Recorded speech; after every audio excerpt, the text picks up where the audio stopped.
La structure du sol désigne la manière dont les particules minérales sont agencées entre elles. Les particules peuvent être agencées de très diverses manières entre elles, avec plus ou moins d'air entre elles et pouvant ainsi laisser passer plus facilement l'eau et les racines. Alors ici, sur ce premier exemple, nous avons un exemple de structure extrêmement compacte. Là, il y a très très peu de porosité, donc très très peu d'air ou d'eau qui peut entrer dans les sols. Les racines également ne peuvent pas entrer. Voilà, on a un exemple typique d'une structure totalement compacte. Ici, au contraire, on a une structure beaucoup plus aérée. Donc là, on a beaucoup plus d'activité biologique, beaucoup plus de matière organique, et on a beaucoup plus de porosité, donc de trous dans lesquels l'air, l'eau et les racines peuvent circuler ou se développer de façon beaucoup plus harmonieuse.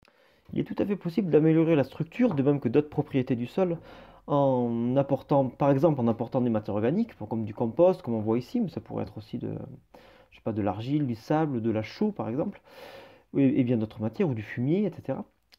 Et il est également possible de recréer carrément un support de culture. Donc ce qu'on appelle un support de culture, c'est quelque chose qui va recréer des propriétés du sol et bien sûr avec notamment une structure un peu idéale, avec un parfait équilibre entre les différents types de porosité que l'on a pour bien garder l'eau, pour bien laisser passer les racines, tout en faisant en sorte que l'eau non plus ne stagne pas dans le matériau.